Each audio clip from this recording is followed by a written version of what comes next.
they would embrace their implicit attitudes and become more brave and honest.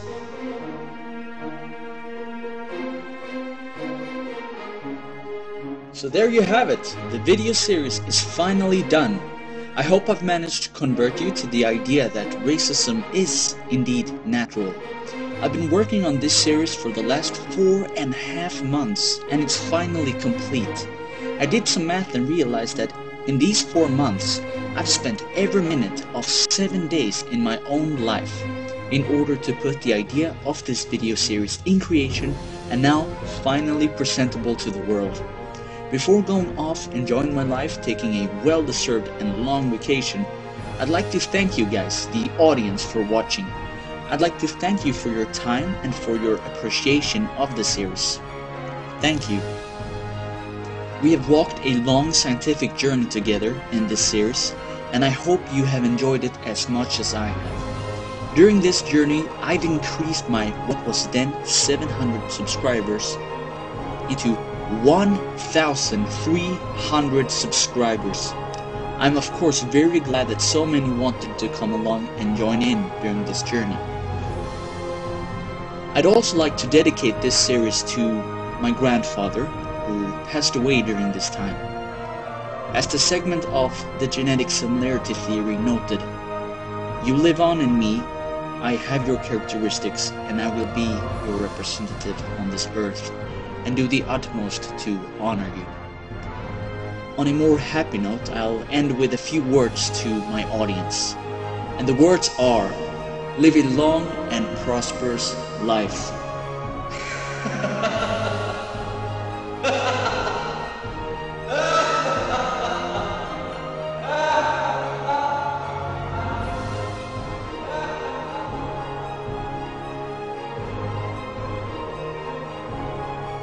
And so the message was spread, and so the message was heard, echoing through the valleys of the world.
We must decide whether we will fight fire with fire, or whether we prefer to be consumed.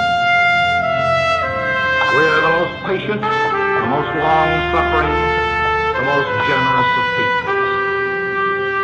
We certainly did not start the race war, but now that it has been started for us, it may be that we can finish it.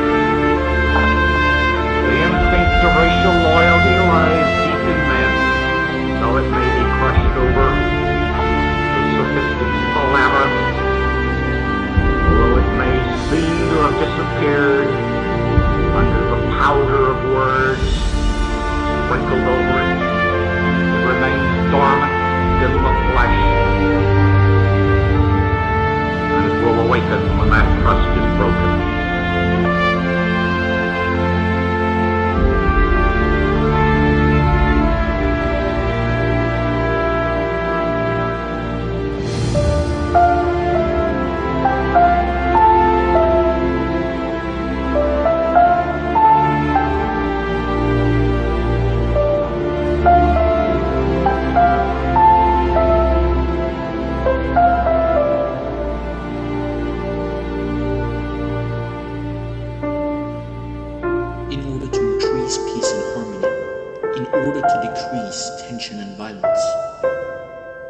homogeneity is a necessary precondition of peacefulness.